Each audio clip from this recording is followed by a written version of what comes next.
हम लोगों ने कंटीन्यूअस मास डिस्ट्रीब्यूशन ये किया था। ओके, तो मैं आपको समरी दे देता हूँ कि क्या करना होगा। ठीक, आपके पास टोटल में 4 पॉसिबिलिटी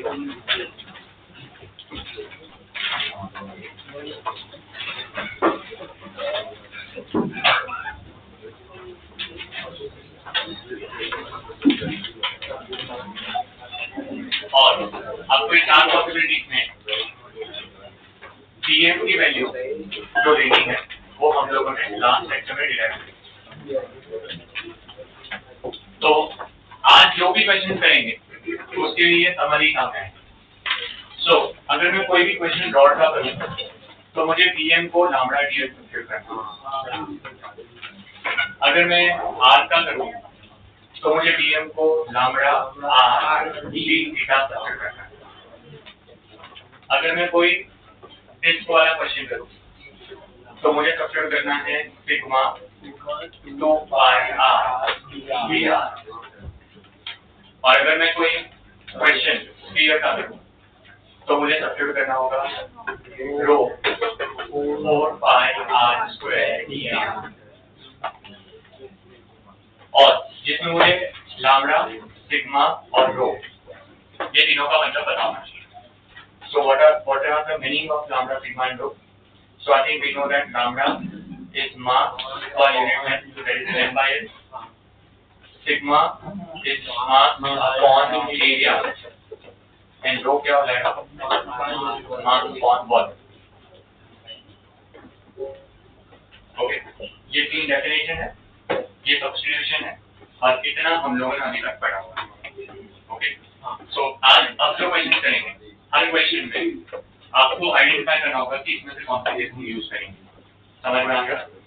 ओके, दूसरा मैं क्वेश्चन में वैरायटी भी दूंगा कि कंटीन्यूअस मास डिस्ट्रीब्यूशन के क्वेश्चन 2 टाइप के आते हैं, एक यूनिफॉर्म डेंसिटी के और दूसरे नॉन यूनिफॉर्म डेंसिटी। तो यूनिफॉर्म वाले को कैसे टैकल करना और नॉन यूनिफॉर्म वाले को कैसे टैकल करना, पर दोनों केस में सब्स्टिट्यूशन सेम है। इतना क्लियर है? Okay, so let's start with question number 1। Okay, लिखो। वो सॉलिड स्फीयर में से हॉलो स्फीयर निकालने वाला, सॉलिड स्फीयर में से हॉलो स्फीयर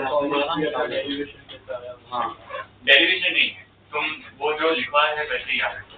मैंने लिखा है I think last hollow sphere मैंने सॉलिड स्फीयर का लिखा है। मैंने बोला था सॉलिड स्फीयर को फॉर्म कैसे करते हैं।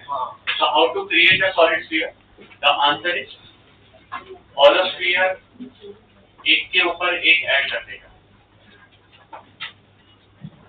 तो सॉलिड स्फीयर बनता है। इट्स लाइक अ लेयर के अंडर लेयर, समझ में आया? और वो जो हॉलो स्फीयर होगा उसका थिकनेस बहुत कम। सो ऐसे करके तुम क्या करते जाओगे, एक के ऊपर एक लेयर बढ़ाते जाओगे तो टेक्निकली किसमें कन्वर्ट हो जाएगा? Solid sphere. बस वो करना है, समझ गया? तो चलो should we start with question. Okay, लिखो question 1।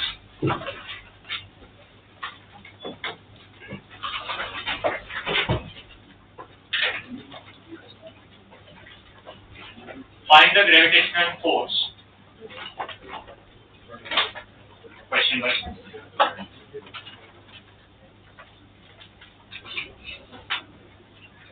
Find the gravitational force exerted by a point mass. Find the gravitational force exerted by a point mass small m. Exerted by a point mass small m on a uniform rod. On a uniform rod of mass capital N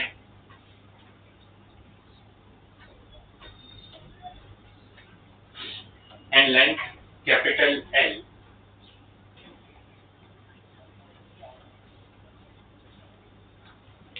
As shown in the figure.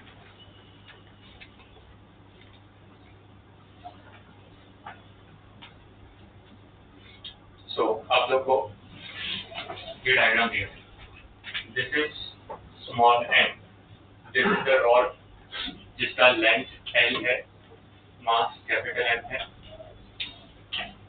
यहाँ से यहाँ तक का distance उन्होंने A लिया, AB rod का length है, O point पे स्मॉल m रखा है, और क्वेश्चन है हमें इन दोनों के बीच का ग्रेविटेशनल फोर्स निकालना है। Okay, this is the question. अब पहले बताओ, why can't I apply directly the formula for gravitational force? मतलब so basically the reason is क्योंकि ये पॉइंट मास नहीं है, दोनों या दोनों स्फीयर नहीं है, बराबर। अगर नहीं है तो हमें कोई प्रोसेस में जाना पड़ेगा। ओके, सो मैं आपको स्टेप बाय स्टेप सिखाऊंगा। एज ऑफ नाउ आपको लिखने की जरूरत नहीं है, फॉर द नेक्स्ट 5 मिनट्स से समझ लो। ओके, हम किस तरह से ऐसे टाइप के क्वेश्चन को सॉल्व करते हैं। ओके, तो स्टेप नंबर 1 बताओ, we have to consider a small element. So step number 1, you have to consider what? A small element. Okay. Small element consideration will depend upon कि हमारे पास question में कौन सा टाइप का ऑब्जेक्ट है, ठीक है। तो टेक्निकली 4 ही टाइप के ऑब्जेक्ट आते हैं। पहला रॉड, सेकंड रिंग या तो आर्क, तीसरा डिस्क और चौथा स्फीयर। अगर आपके पास पहला है जैसे रॉड या तो सेकंड पर्सन है आर्क, उस केस में आपको एलिमेंट जो कंसीडर करना है वो छोटा सा लेंथ होगा। जब डिस्क होगा तो एलिमेंट क्या कंसीडर करना पड़ेगा, रिंग, और जब सॉलिड स्फीयर होगा तो कंसीडर क्या करना पड़ेगा, हॉलो। तो एलिमेंट क्लियर है सबको? तो मतलब ये चीज हम पढ़ चुके हैं। तो इस केस में मैं जो एलिमेंट कंसीडर करूंगा, मैं ए और बी के बीच में कहीं पे भी कंसीडर कर सकता हूँ। So let us consider this is my element. जो एलिमेंट मैंने कंसीडर किया है वो आपका टेक्निकली पॉइंट ऑब्जेक्ट है, समझ में आ गया? इट्स अ पॉइंट ऑब्जेक्ट, और इट्स अ पॉइंट ऑब्जेक्ट तो उसका एक मास होगा, और क्योंकि टोटल मास m है और एक छोटा सा पार्टिकल है तो उसका मास मैं अब n नहीं लिख सकता, मुझे लिखना पड़ेगा dm। क्या लिखना पड़ेगा? dm। तो इस छोटे ऑब्जेक्ट का मास होगा dm। Because the mass is small, its length will also be very small. So let us consider that इसका length जो है वो है dm। क्या है dm? Last but not the least, तुमने जहां पे कंसीडर किया है वो पॉइंट ऑब्जेक्ट O से एक सर्टेन डिस्टेंस पे है। अब वो डिस्टेंस मुझे नहीं पता तो उसको भी असम्पशन में लेना पड़ेगा, तो हम इसको लेंगे let's say the length, the distance is L। सो अब वन वेरी इंपॉर्टेंट थिंग, तुमने अभी यहाँ पे कौन सा एलिमेंट कंसीडर किया, dl, तो तुमने यहाँ पे भी वेरिएबल क्या दिया, L। आई होप ये समझा। अगर तुम यहाँ पे मान लो dx लिखते तो यहाँ पे भी क्या लिखा होगा, x। तो समझ में आया? तो जो भी यहाँ पे वेरिएबल तुमने dz लिखा तो यहाँ पे भी क्या लिखना पड़ेगा, z, क्योंकि वेरिएबल सेम होगा तो ही फिर आगे जाके डेरिवेटिव इंटीग्रेशन में काम करना है, वरना नहीं है। ठीक है, clear? So is the step number 1 clear? Consider small element. Okay, step number 2, apply Newton's gravitational formula.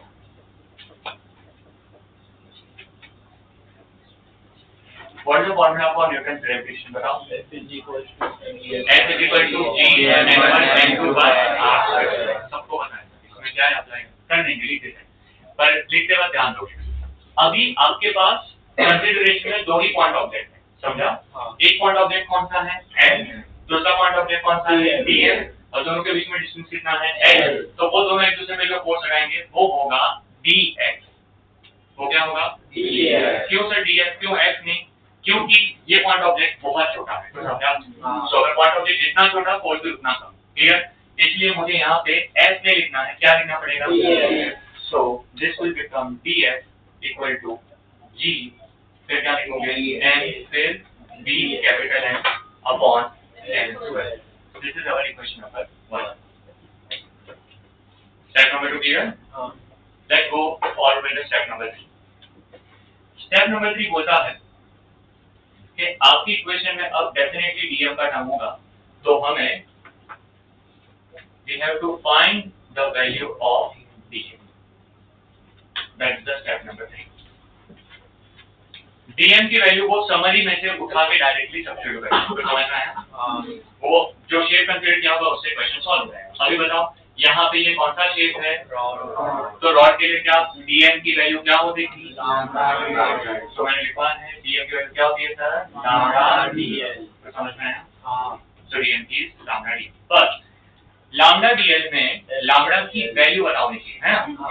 क्योंकि लैम्डा दिया नहीं है, पर एन और एल दिया है, और लैम्डा की वैल्यू कितनी होती है? N by l. तो अगर मैं यहाँ पे सब्स्टिट्यूट करता हूँ क्या हो जाएगा? N by capital N into, this is going to be equation number 2।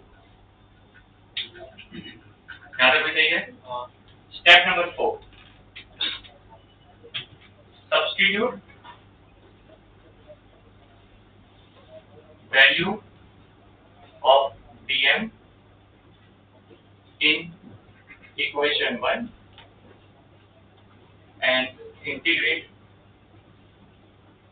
with proper limits.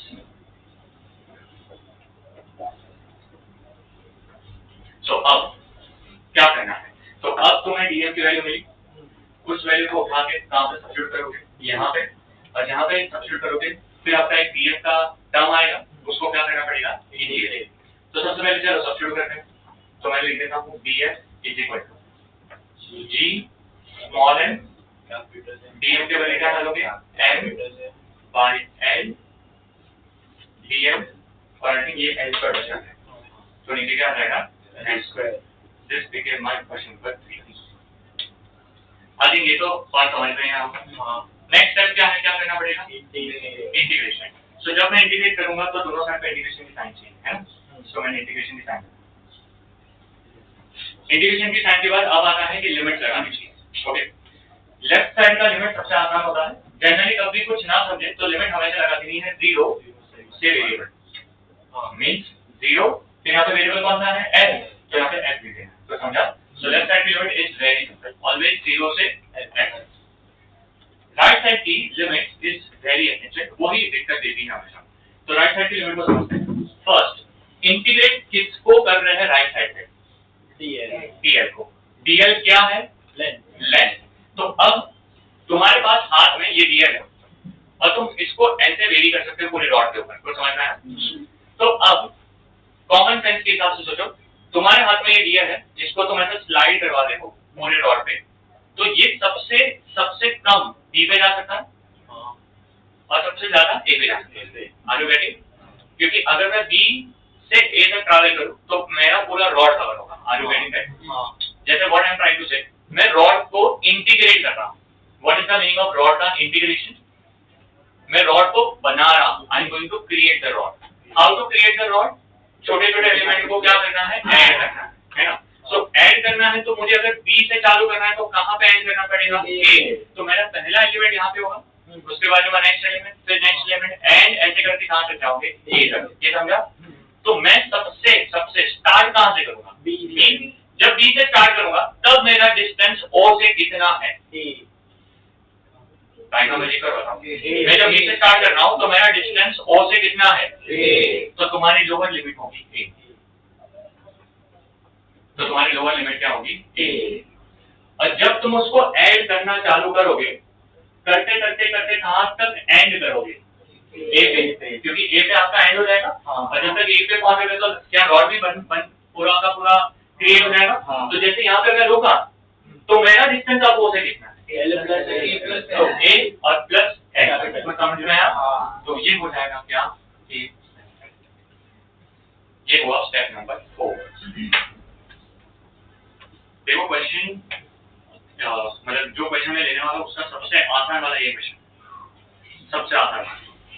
तो लेवल मैंने बताया था कि कहां पे भी पहुंच जाने वाला है, अब वो पहुंच चुका है। अब ये चैप्टर अलग अलग है।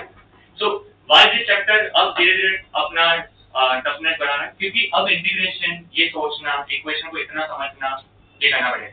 और मैं अभी एडवांस पढ़ा नहीं रहा, ये मेंस ही है, ये मेंस के क्वेश्चन के साथ। Are you ready? सो वापस एक बार, स्टेप नंबर 1 उन्होंने क्या किया था? We consider small element. Small element consideration किसके ऊपर डिपेंड करता है?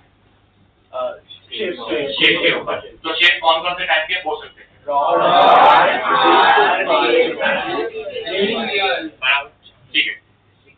क्या कंसीडर करना, अगर तुमने रॉड लिया सिर्फ छोटा सा लेंथ, फिर तुम्हारे पास रिंग में भी सेम, फिर डिस्क में रिंग लो, डिस्क में क्या कंसीडर करना है, रिंग, और सॉलिड स्फीयर में, तो ये क्लियर है। स्टेप नंबर 2 क्या करोगे, अप्लाई न्यूटन। स्टेप नंबर 2 सबसे सिंपल, अप्लाई न्यूटन का ग्रेविटेशनल फोर्स का फॉर्मूला। स्टेप नंबर 3 क्या, वो भी इजी क्योंकि वो तो टेबल से उठा के डायरेक्ट आता है। Step number 4 is important, substitute, वो भी ठीक, बट अब है क्या करना, इंटीग्रेशन में सबसे दिक्कत क्या, तो लिमिट्स के लिए मैंने बता दिया, रॉड के लिए हमेशा लिमिट जो होती है वो one end of the rod to other end of the rod होती है हमेशा। ये मेरे चैप्टर में नहीं, मैं आगे 4 चैप्टर और पढ़ाऊंगा उसमें भी, it is always from one end to other, कोई तो रॉड बनेगा, सिंपल, याद रहा।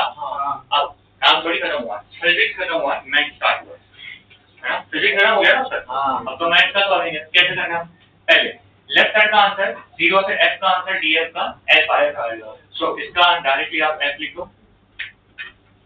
राइट साइड में इंटीग्रेशन का रूल ये होता है कि कांस्टेंट टर्म इंटीग्रेशन के बाहर आता है, तो कांस्टेंट टर्म क्या है, g m m l, ये सारे बाहर आएंगे, तो बाहर निकालो उसको, g m m और l, और इंटीग्रेशन होगा a से a प्लस l, सही है।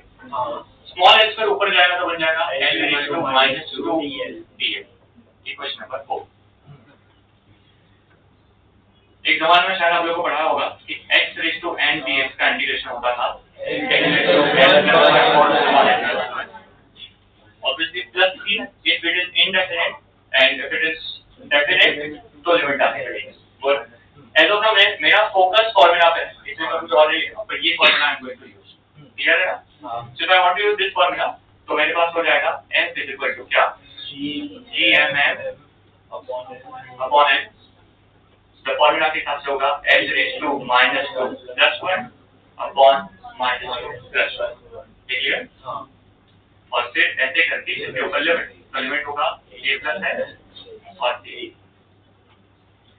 माइनस 2 प्लस 1 माइनस 1 होगा, ये भी माइनस 1 होगा, तो इसको लिख सकते हैं that f is gmm upon l bracket में minus 1 by l, a plus है a। अब ये टर्म कैसा है वो समझ में आ गया। अब लिमिट सब्स्टिट्यूशन का रूल होता है, you have to substitute upper minus lower, क्या रूल होता है, अपर माइनस लोअर। नाउ अगर ये तब तक सही है जब तक बीच में अंदर माइनस साइन नहीं है, अगर अंदर माइनस साइन है सिर्फ अकेला एक टर्म और माइनस साइन है तो दो तरीके से सॉल्व हो सकता है। तरीका नंबर 1, ये माइनस को बाहर ले लो फिर अपर माइनस लोअर डालो, समझा। तरीका नंबर 2, अगर ये स्टेप को स्किप करके एक ही स्टेप में आंसर चाहिए तो डायरेक्टली लोअर माइनस अपर करो, क्या करो, लोअर माइनस। क्यों, क्योंकि अगर तुमने माइनस बाहर निकाला फिर तुमने अपर माइनस लोअर किया फिर वापस माइनस अंदर मल्टीप्लाई किया तो टेक्निकली लोअर माइनस अपर हो गया ना। तो स्मार्टनेस यूज करो, don't use upper minus lower and then do minus, directly do what,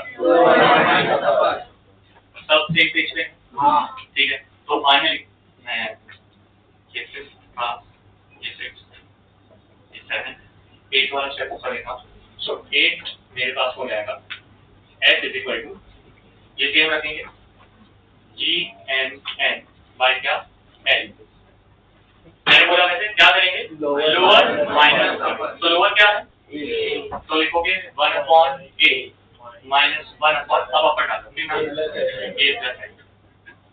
जिसको ना समझा हो मैंने बोला है क्या करना, माइनस बाहर निकाल के अपर माइनस लोअर फिर वापस माइनस अंदर लो, ये करना।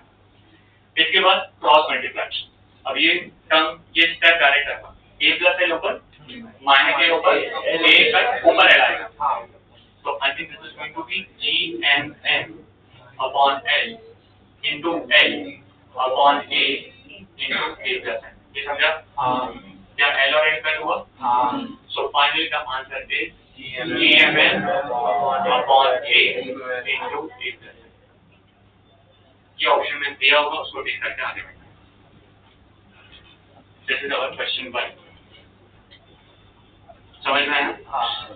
तुम यहाँ तक पहुंच भी है पर फिर भी गारंटी नहीं आंसर आएगा क्योंकि ये पूरा डिपेंड करेगा कि इंटीग्रेशन आता है, ये समझा। और एज ऑफ नाउ इंटीग्रेशन सबसे आसान वाला है, इसमें कॉम्प्लिकेशन और आएंगे, समझा है सबको? हाँ। देखो फर्स्ट क्वेश्चन है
पानी के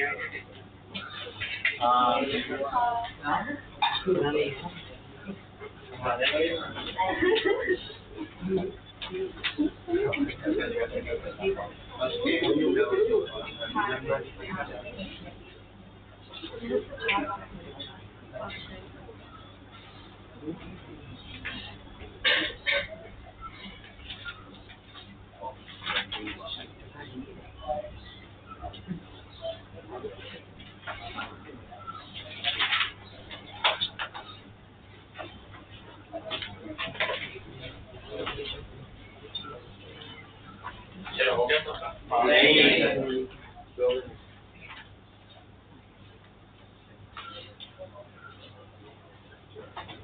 कैन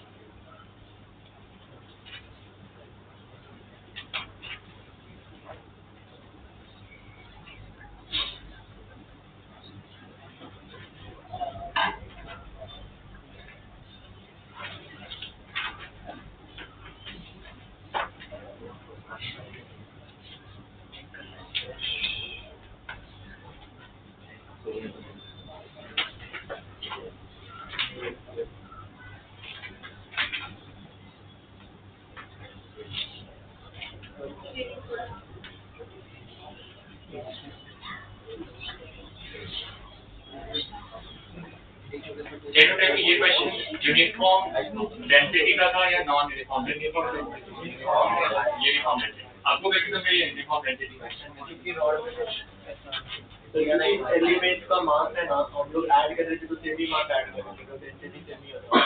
बराबर। क्वेश्चन में कहीं पे भी मेंशन नहीं था कि आपका जो लैम्डा है वो चेंज हो रहा है। बराबर। If they want to create a question of non-uniform density, वो आपको लैम्डा का एक फंक्शन देंगे। Do you understand function? A function कोई भी हो सकता है, क्वाड्रेटिक हो सकता है ना, क्यूबिक हो सकता है, कोई भी दे सकता है। अगर ऐसा क्वेश्चन आता है, सुनो अगर ऐसा क्वेश्चन आता है तो करना क्या है, ठीक है? सुनो। Will step number 1 change? No. बोलते जाओ। Will step number 1 change? No. Will step number 2 change? No. Will step number 3 change? Yes. अब क्या होगा समझो। dm lambda dl होगा, बराबर? फिर तुम m by n नहीं लिख सकते। क्यों? क्योंकि m by n सिर्फ तभी ट्रू है जब वो यूनिफॉर्म है। नॉन यूनिफॉर्म में उन्होंने जो फंक्शन दिया वो यहाँ लिखना है। एक एग्जांपल, मान लो उन्होंने फंक्शन दिया lambda equal to, let me give it,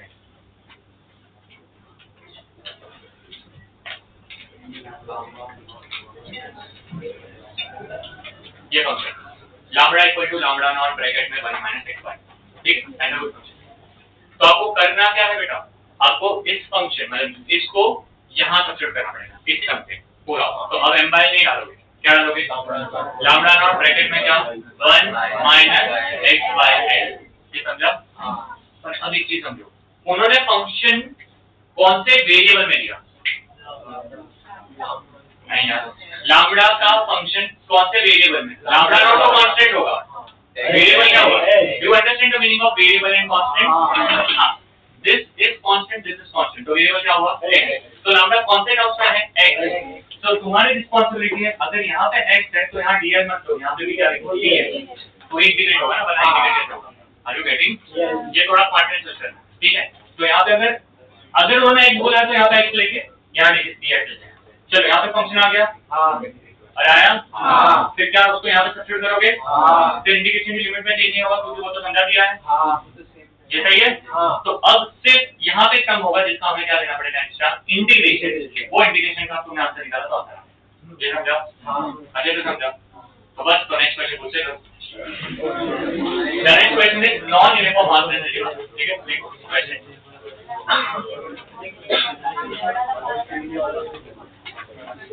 okay.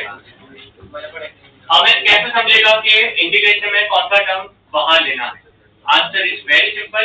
तुम इंटीग्रेशन किसके विद रिस्पेक्ट में कर रहे हो? डी है, तो जो भी टर्म में एल प्रेजेंट हो वो वेरिएबल, बाकी सब कांस्टेंट हो। तो एक ही टर्म था जिसमें एल था, बाकी किसी में भी चलो question.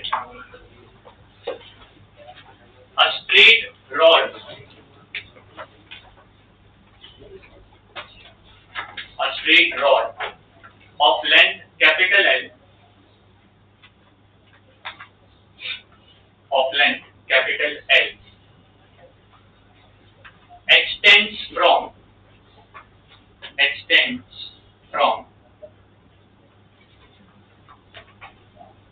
x equal to a,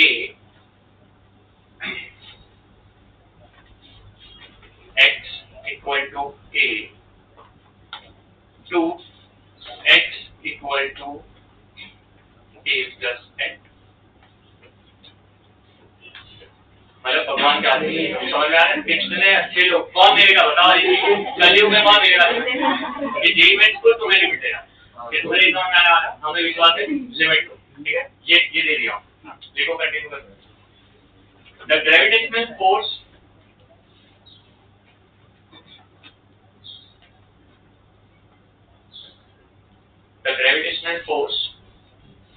it exerts on a point mass. The gravitational force it exerts on a point mass small m. On a point mass small m at x equal to 0. At x equal to 0. If mass per unit length of the rod is mass per unit length of the rod is given by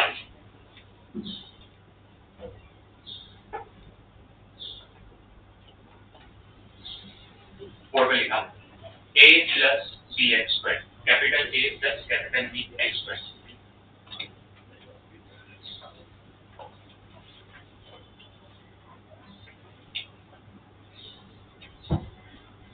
फिर अब हो गया question, यहाँ पे खत्म हो गया a plus b x. अब तुम्हें फोर्स फाइंड करना है बेसिकली इस क्वेश्चन, बराबर? Now mass per unit length, मास पर यूनिट लेंथ का मतलब मतलब लैम्डा। तो क्या तुम्हें लैम्डा दिया है? अभी कुछ मैंने समझाया वैसा ही कुछ सम बन गया। मैंने फंक्शन ये दिया था, तुमने वो फंक्शन ना लेकर मैं ये फंक्शन लिया है। तो आपको करना क्या है, पहले diagram draw. Step number 2, consider a small m. Step number 3, this. Step number 4, dm equal to lambda. अब तुम dl नहीं लोगे, क्या लोगे? dx. फिर lambda के बदले क्या लोगे? a plus bx square dx. फिर यहाँ पर सब्स्टिट्यूट, इंटीग्रेट में a plus bx square का कोई टर्म आएगा। आगे आपको देखना है क्या है। अगर आप कर लोगे तो आपका संडे के लिए बेसिक मैथ्स अभी रिवाइज हो गया।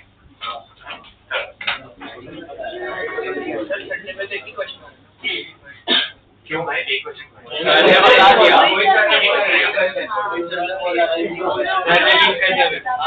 लीक कर दिया पूरा बीच में इंडिया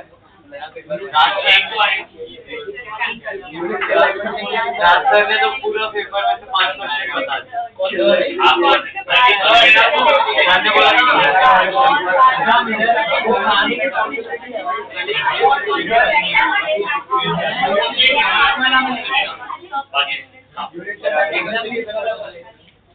अब बेसिक मैथ के एक तो है तो यूनिट मेजरमेंट के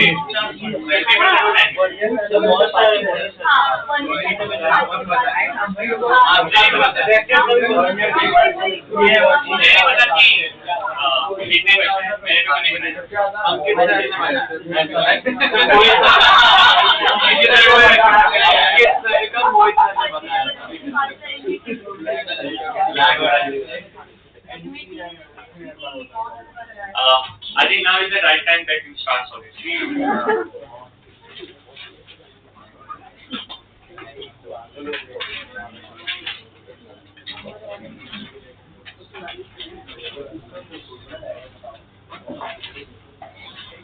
ऐसे dm को तूने लैम्डा dl लिखा, पर dl नहीं लिख सकती अपनी मैं तो लैम्डा dx लिखना पड़ेगा। फिर dm इक्वल टू लैम्डा की जगह ये सब्स्टिट्यूट करके इक्वल dx फिर सब्स्टिट्यूट करेंगे। अगर हमने एलिमेंट dl लिया है तो लेंथ l लेते हैं, पर ना element a plus bx square हो रहा है तो हम एलिमेंट छोटा सा dx लेंगे। वेरिएबल को क्या हमका कमाई दिया है।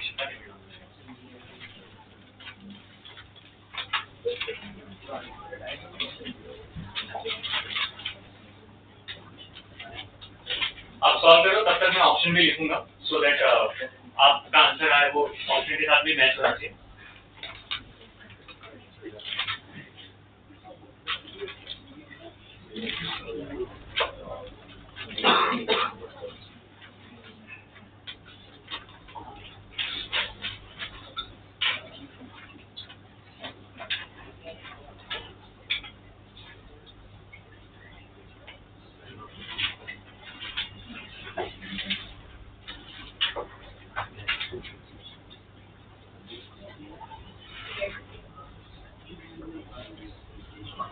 डायग्राम बनना है सही बात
ये 2019 का पीवाई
जिसका भी आंसर आए हाथों करके जो बताओ मैं देखता हूँ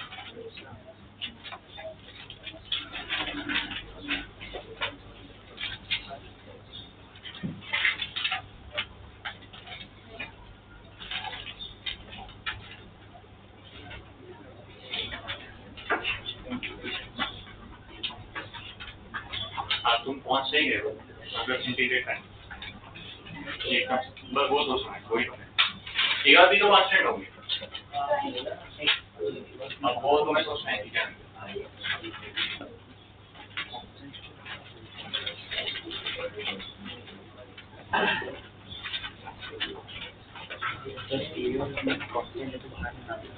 हाँ पर कैसे निकालोगे वो सोचते हैं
So, और नीचे भी कुछ था, तो डाली नहीं आएगा। हाँ वही तो ये देखो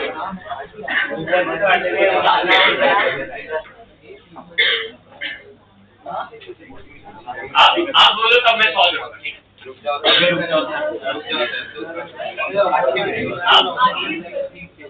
मैं को बस चलाओ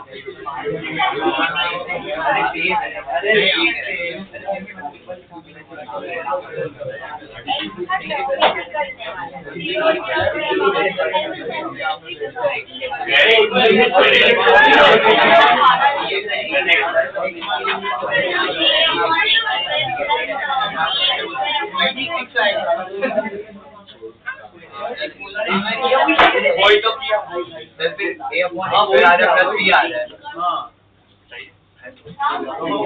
आगे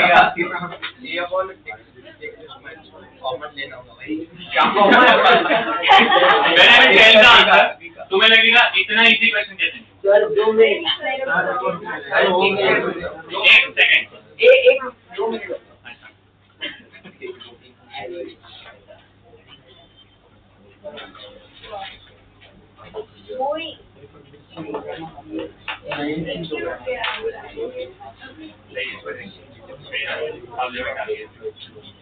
पर तेरा इंडिकेशन लेने का जो स्टाइल है ना वो एकदम कैजुअल है भाई आगे आगे का सिंबल जाने दो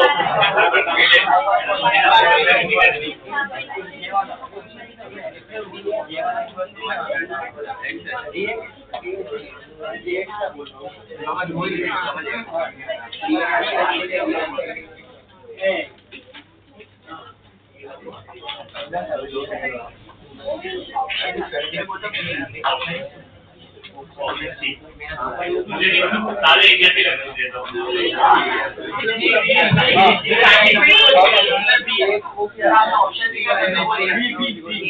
मैं ऑप्शन का ये भी हमारे पास हर पेज में 5 बच्चे हैं जो ऑप्शन लिख के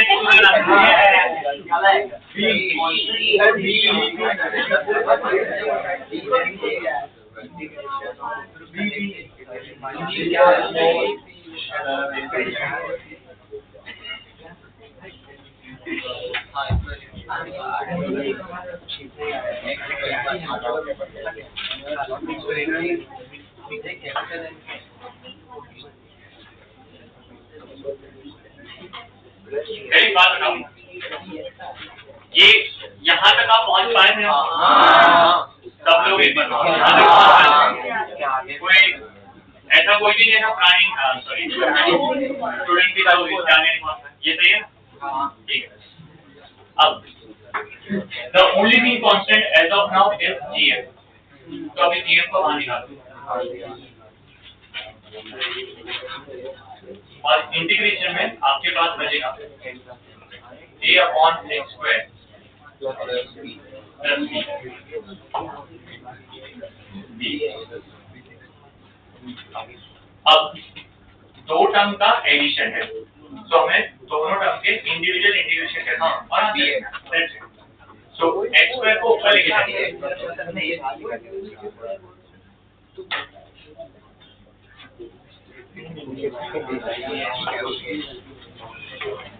ये मैं पहले ऐसे लिख दिया और अब मैं इसका इंटीग्रेशन करूंगा और इसका इंटीग्रेशन करते वक्त जिसका ध्यान रखूंगा a कांस्टेंट है वो एज इट इज रखेंगे x रेज़ टू -2 का इंटीग्रेशन करेंगे जो आप इसके पहले वाले क्वेश्चन से उठा के लिख सकते हो ये समझा सो मेरा यहाँ पे कंटिन्यूएशन होना चाहिए f must be equal to gm a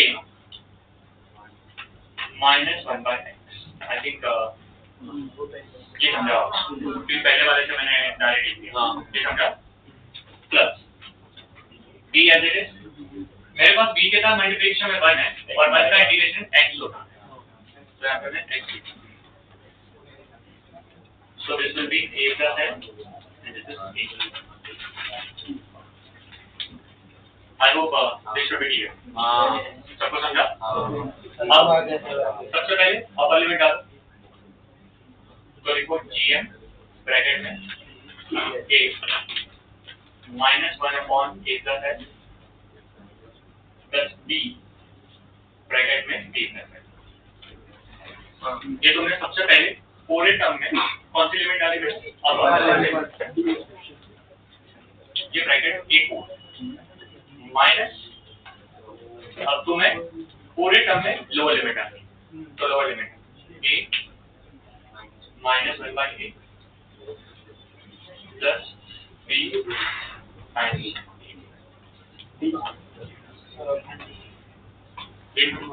मतलब ब्रैकेट कंप्लीट है, ब्रैकेट को ओपन कर दो, सो gm ये हो जाएगा -a/a plus n plus ba plus bs. This will become minus minus plus, na? So I think this will become plus a by a minus plus minus so b. So ba and ba will get cancelled. यहाँ पे plus B है ना? आपको दिख रहा है आपको plus B है, मतलब ये ऑप्शन गलत है और ये ऑप्शन क्या है? चाहिए तो अब ये दोनों में से कोई बताओ, अब ये दोनों में से देखेंगे तो यहाँ पे पहले 1/a है, फिर -1/a तक है, तो पहले 1/a आया ना, तो 1/a पहले आना चाहिए, तो ऑप्शन बी ये सही है। तो इसके आगे ही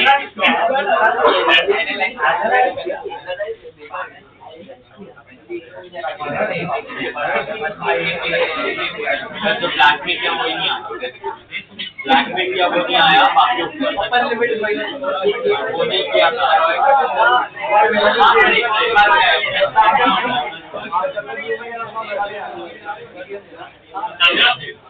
और मुझे लगता है कि ये क्योंकि इंटीग्रेशन आपको दिक्कत इंटीग्रेशन में आएगी ना, फिजिक्स में नहीं आता। अब आप नहीं बोल सकते फिजिक्स में दिक्कत, आप तो जबरदस्त बच्चे डायरेक्टली लिख रहे हो, डायरेक्टली लिख रहे हो, मतलब फिजिक्स आपने कौन से लेवल पे सोच लिया कि इसको एलिमेंट पहले 3 से अपने माइंड में किए ना आपने, तो फिजिक्स तो आपका बहुत तगड़ा हो गया। तो रोज से फिजिक्स का एलिमेंट फिजिक्स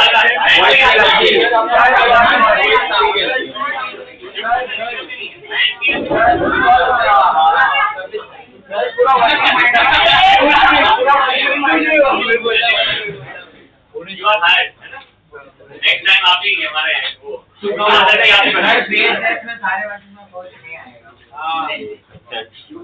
ओके लिख लो और next question option C answer correct है भाई।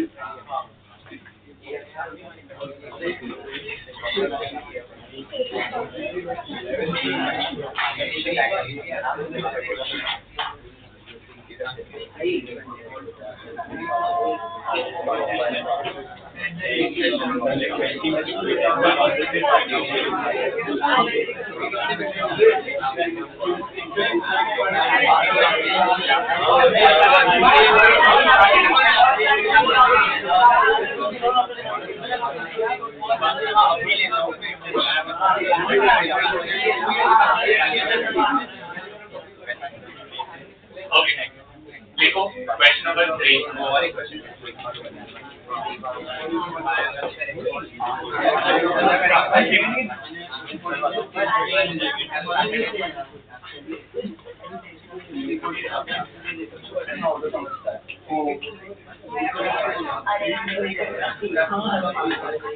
Question 3, right now. A solid sphere of radius capital R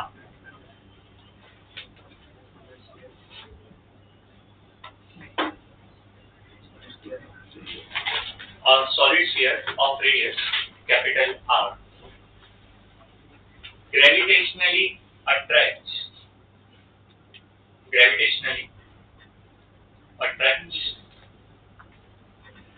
a particle placed at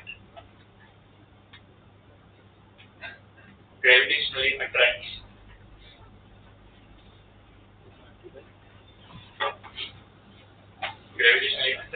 a particle placed at 3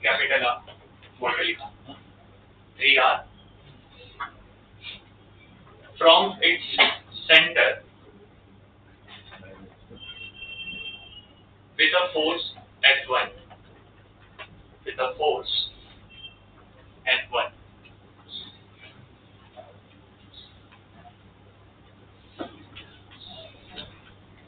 Now a spherical cavity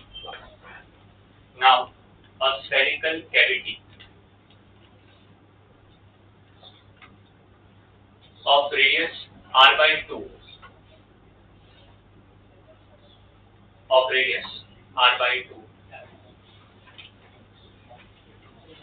is made in the sphere as shown in the figure. Is made in the sphere as shown in the figure.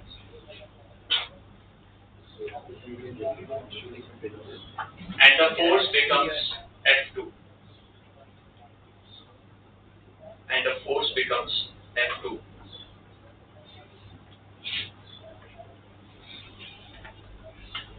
The value of F1 upon F2 is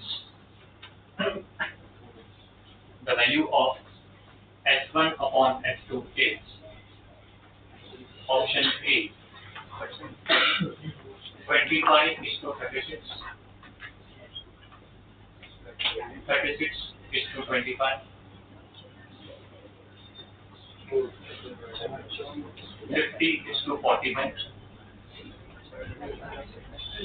41:30.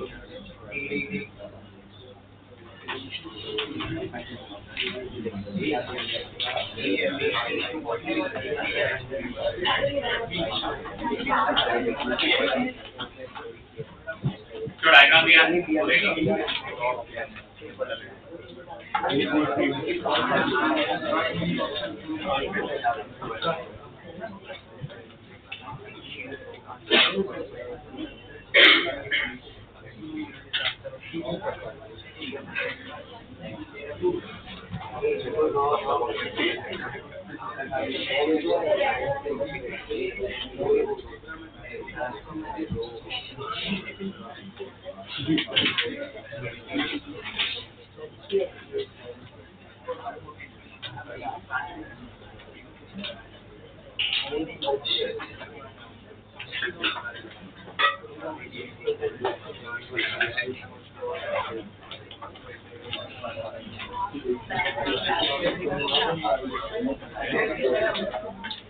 That's the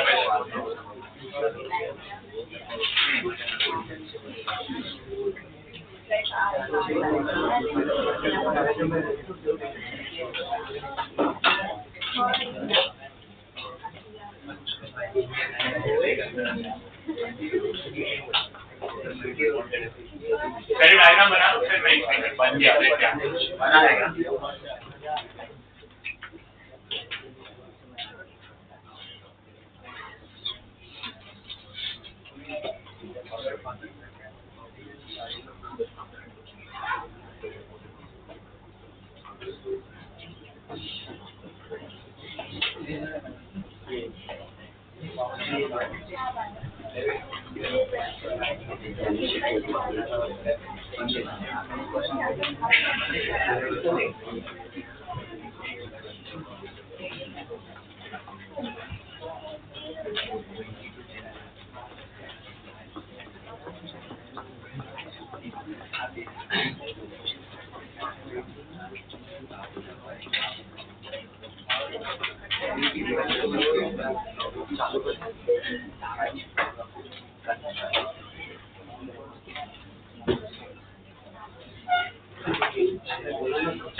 बहुत famous question and frequently asked question में से एक है।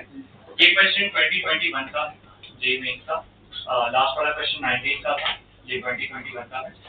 ऐसा और एक question 2025 में भी आया है इस साल, मैं वो ग्रुप पे भेजूंगा, वो ट्राई कर लेना। बट कैविटी वाले प्रॉब्लम में हमेशा एक ही चीज करनी होती है, ओके, ऑलवेज, सिर्फ इसमें कहीं पे भी आपको कोई भी सर आपको पढ़ाएंगे वो सेम चीज करना है। सबसे पहले क्वेश्चन क्या बोला है, पहले ना ये पूरा जो बाहर वाला सॉलिड स्फीयर था ना वो पूरा था कंप्लीट, है ना, और वो स्फीयर इस स्मॉल एंड पे कोई तो फोर्स एक्सर्ट कर रहा था, वो फोर्स था F1, वो फोर्स कितना था F1। नाउ सबसे पहले मैं पहले डेटा से ना डायरेक्टली F1 का फॉर्मूला लिखूंगा। आई एम अज्यूमिंग कि जो पूरा स्फीयर है ना, पूरा स्फीयर उसका मास कैपिटल है, इनिशियल मास, समझा? सो मैं अज्यूम कर रहा हूं कि सॉलिड स्फीयर का जो टोटल मास है इनिशियल वो कितना है m, ये आपका इनिशियल। बिफोर मैंने उसमें से स्फीयर काट के निकाली है ना, वो वाला। सो F1 कितना होगा आपके पास? तो होगा फिर g फिर कैपिटल M फिर स्मॉल m अपॉन O से P तक के डिस्टेंस का square.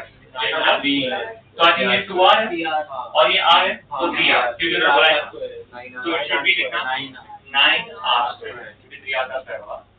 This is my equation number. कितना समझ में आया? ठीक है। अब वो क्या बोले, मैंने इस स्फीयर में से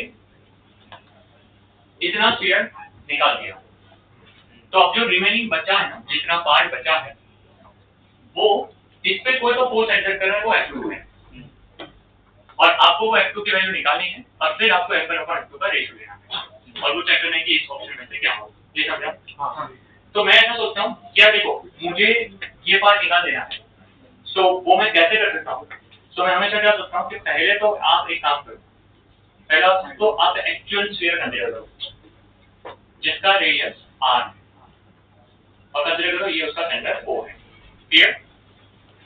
सिंपलिसिटी के लिए इसका सेंटर A पकड़ लेते हैं, जो अंदर वाला छोटा स्फीयर है उसका। मैं उसको सब्ट्रैक्ट करूंगा और वो स्फीयर माइनस कर दूंगा। सो बड़े स्फीयर में से अगर मैं छोटा स्फीयर माइनस करूं तो मेरे पास ये वाला स्फीयर बन जाएगा। I hope this must be clear. Yes sir. So ये पूरा स्फीयर माइनस ये छोटा sphere, then this will be the finite item. Is this okay?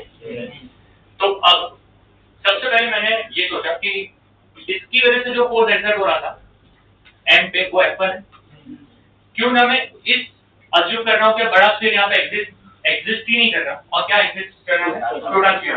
तो वो छोटा स्फीयर m पे कितना फोर्स कर रहा है वो मैं फाइंड करूँ और फिर मैं दोनों को सब्ट्रैक्ट करूँ तो टेक्निकली जो पार्ट बचा उससे फोर्स मिलेगा। आई होप ये समझ गया। सो कैविटी वाला प्रॉब्लम कैसे करने को है? कैविटी वाले प्रॉब्लम में क्या करना होता है, पहले कंसीडर द एंटायर स्फीयर, उसके वजह से फोर्स फाइंड करो, फिर कंसीडर द स्मॉल स्फीयर, उसके वजह से फोर्स फाइंड करो और फिर दोनों का क्या करो सब्ट्रैक्ट। तो जो बचेगा वो तुम्हारा नया फोर्स होगा। ये ठीक है? सो इसकी वजह से फोर्स फाइंड करेंगे, इसको क्या नाम देंगे F1 माइनस इसकी वजह से जो फोर्स फाइंड करेंगे उसको F2 नाम नहीं देंगे क्योंकि इक्वल टू F2 ये है, ये समझा? क्योंकि ये F2 है, जो बच्चा उसका फोर्स है F2, ये कुछ अलग नाम देना पड़ेगा इसको। तो इसको लेते हैं F1 डैश देते हैं। सो F1 माइनस क्या F1 dash should be equal to F2। तो मुझे क्या F1 पता है? यस। क्या मुझे F1 डैश पता है? नहीं। तो मुझे पहले अब क्या फाइंड करना पड़ेगा? अगर वो मिल जाएगा तो मैंने यहाँ पर। क्लियर? तो अब हमारा नेक्स्ट प्रोसेस होगा to find what F1 dash. अब वो कैसे करते हैं सर? इसका मास मैंने कितना अज्यूम किया था? I don't know the mass of the smallest sphere. Yes. So let us से इसका मास जो है वो है m डैश। तो इसकी वजह से जो फोर्स एक्सर्ट होगा उसको मैं लिखूंगा F1 dash is equal to g m dash into m upon, अब आ जाओ यहाँ पे, can you see here the point A? Can you see here the point M? Sorry point P? मुझे ये डिस्टेंस चाहिए, तो समझा? अब यहाँ पे थोड़ा स्मार्टेस्ट करना है, ये 2r है, ये r है, तो इसका रेडियस r/2 है। तो I think this is going to be r/2। ये समझा? तो डिस्टेंस a से b का कितना आ जाएगा? 2r plus r/2। कितना आ जाएगा? 2r plus r/2। तो यहाँ पे डालना चाहिए 2r प्लस r/2 का क्या स्क्वायर? 2r plus r/2. ये सही है? So this will become I think 5r/2. So I think this will become 4/25 g m dash into m upon r square. ये सही है? ये मेरा इक्वेशन 2। एक problem still persist, sir I don't know the value of m dash. तो और एक चीज बची है, अगर वो कर लिया तो हमारा काम हो जाएगा। हमने यहाँ पे बात करें स्फीयर के बारे में, है ना? जैसे स्फीयर आया और वो भी सॉलिड से रहा, तो मेरे दिमाग में वो टेबल आया कंटीन्यूअस मास डिस्ट्रीब्यूशन, और स्फीयर उसमें थर्ड कैटेगरी में था, वो था वॉल्यूम मास डेंसिटी। क्या था? Volume mass density. Volume mass density क्या बोलती है कि the density is mass upon volume which is constant. Density क्या होती है? Mass upon volume which is constant. So मैं बोल सकता हूँ कि अगर मेरा डेंसिटी कांस्टेंट है तो capital M upon capital V must be equal to capital M dash upon capital V dash, क्योंकि अगर वो कांस्टेंट है तो रेशियो हमेशा कांस्टेंट ही होना चाहिए। ये सही है।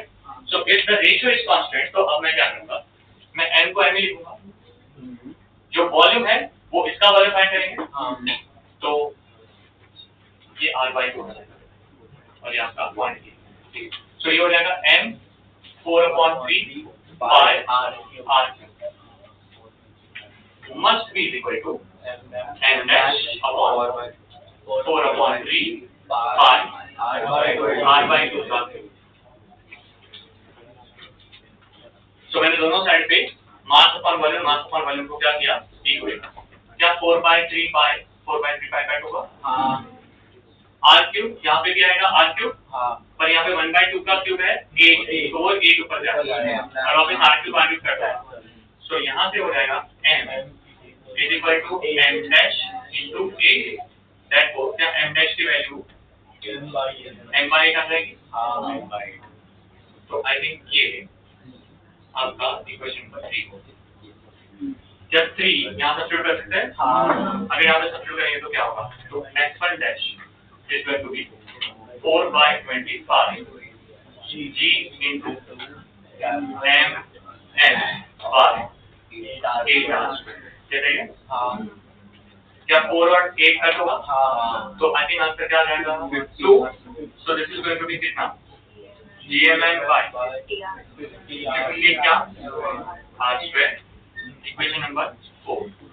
Did I get F1 dash? मुझे F1 dash पूरा मिला? मेरे पास F1 भी है, तो अब क्या फाइंड करना है? F2। How to find the F2? तो F2 should be equal to F1 minus F1। So GMM by 9R² minus GMM 50R²। Clear है? सब्ट्रैक्ट करना पड़ेगा।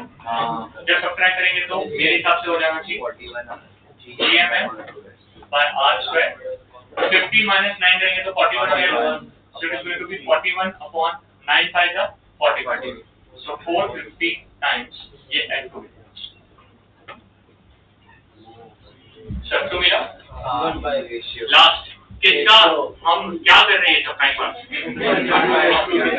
तो हमने क्या दिए F1 upon F2 का रेशियो। तो F1 की वैल्यू कितनी है? GMM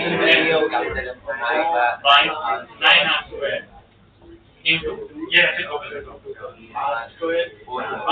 by GMM 450 by 40। ये कट हुआ, ये कट हुआ क्या है? 50 by 40।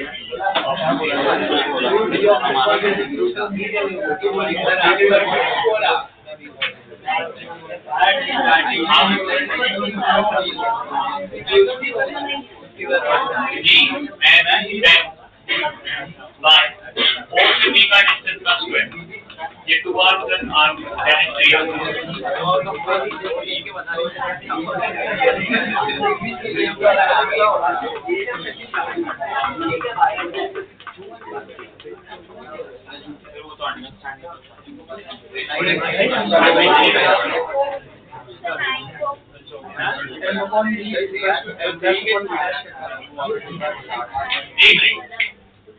एक क्वेश्चन का आंसर, मेरे पास कॉपर है, मैंने कॉपर का एक पेंसिल बनाया, पेन बनाया, और मैंने कॉपर का डस्टर बनाया। ये दोनों सब्सटेंस अलग है, बराबर? दोनों का मास अलग होगा, दोनों का वॉल्यूम अलग होगा, पर क्या दोनों का डेंसिटी सेम होगा? क्योंकि कॉपर और कॉपर है। कौन करूँ एनसीडी है ना वो तो वही तो मेरा के बता रहा था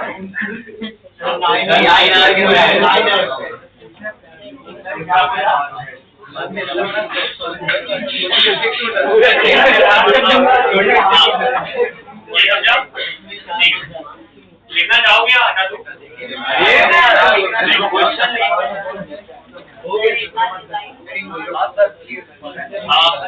I will remind पहले लिख लो so that clarity आएगी कि क्या हुआ था और उसके बाद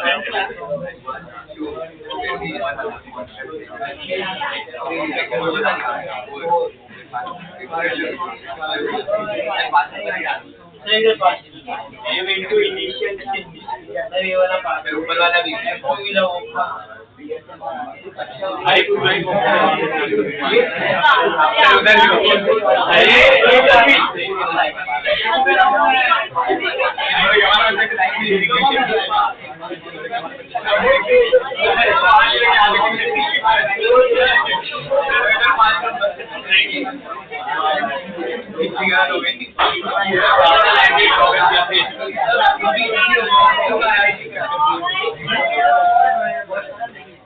सर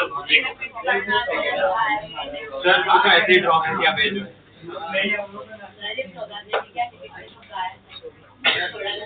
ये क्वेश्चन बहुत अच्छा था क्योंकि ये क्वेश्चन इजी है मतलब भले इसमें लेवल नहीं करना बट केविन को ये स्टार्टर क्वेश्चन ये आप एक ही बात हर चैप्टर में पढ़ते हो तो अगर आज में ठीक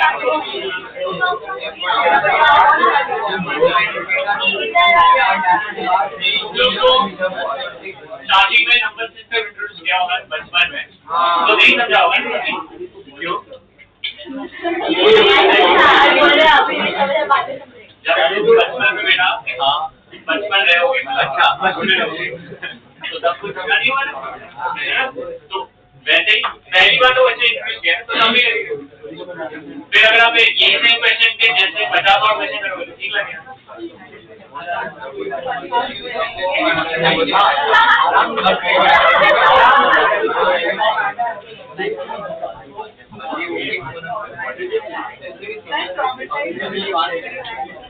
कॉमन भी नहीं है कॉमन में रखना बहुत है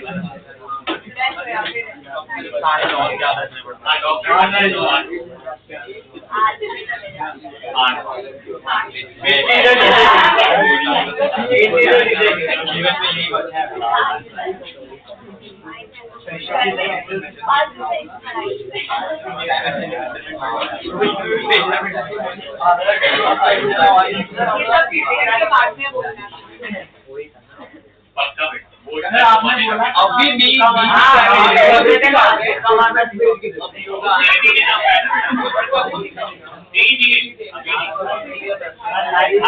मैं आपसे ट्यूशन लूंगा ना तो आपको छोड़ना नहीं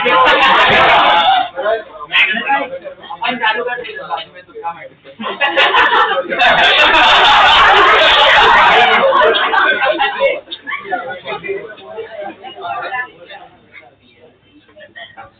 नीट का एग्जाम था ना अभी मई में तो हम लोग ऐसे ही यूट्यूब पे देख रहे थे लास्ट में स्ट्रेटजी सब लोग बनाते तो वही 4 दिन पहले एक सर बोलते कि अगर आपके फिजिक्स में मार्क्स चले थे 15 तो कैसे 15 से 150 पे जाए 4 दिन पहले जब नाम बताओ जाने दिया वही और डिसीजन क्या था 15 मिनट के तुक्का कैसे मारोगे 15 मिनट में उन्होंने वो नहीं दिखा फिजिक्स कैसे सॉल्व है उनका दिखा कि तुक्का कैसे मारोगे कैसे ऑप्शन को एलिमिनेट करोगे मैं और वो भी नीट के जिसमें माइनस होता है सर वीडियो नाम मत बताइए कोई मतलब नहीं है वो मैं बात देंगे नहीं बाद में नेक्स्ट टाइम एंटरटेनमेंट कभी पेपर जैसे वो आया था ना वैसा वो तुक्का कुछ भी नहीं चलेगा किसको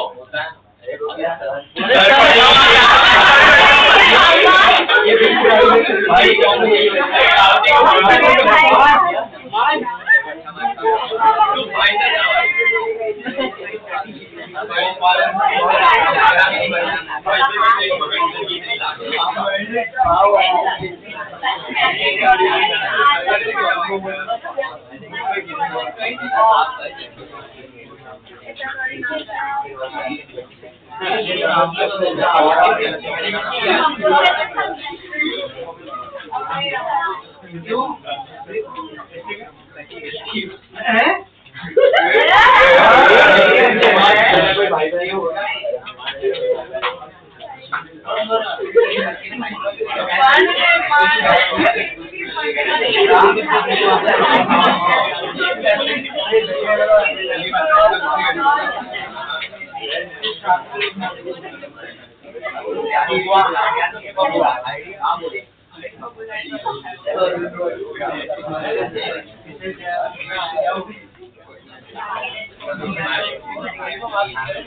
आज बहुत ज्यादा बढ़ती है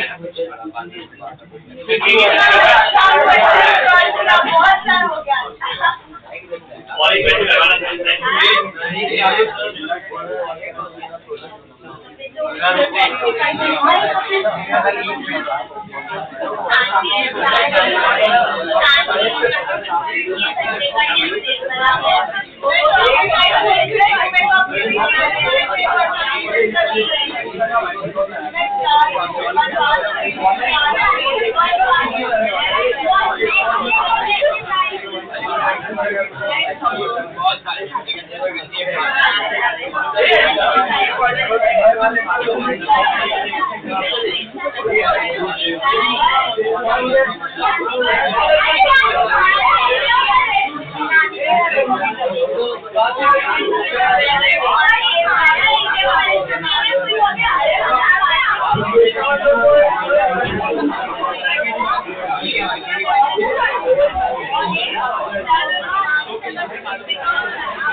जो भी मेजर फेस टेस्ट होंगे वो आपके 11th के 12th मिक्स होंगे, मतलब आपके सीनियरिटी फेस टेस्ट दे होंगे और 11th के दे, और आप 12 बैच, वो 10 बैच 22, और उसके बाद नेक्स्ट फेस टेस्ट में तो रिपीटर बैच भी आते हैं तो 23, सो 23 बैच एक सेटअप पे पॉसिबल ही नहीं है। तो जनरली इतने ज्यादा स्टूडेंट्स के लिए हमें कॉलेज भी बुक करना पड़ता है। कॉलेज का लोग फ्लोर पूरा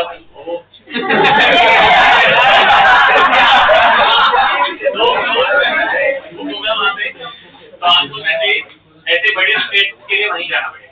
आपका तो ठीक है 3 घंटे का J1 J4 का 6 7 3 ही घंटे का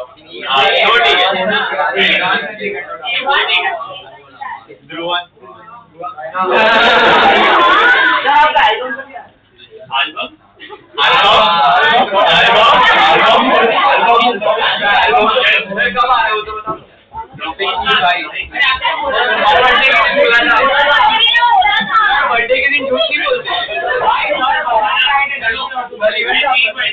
ये 3 क्वेश्चन एक बार होमवर्क में छोड़ो क्लैरिटी वाला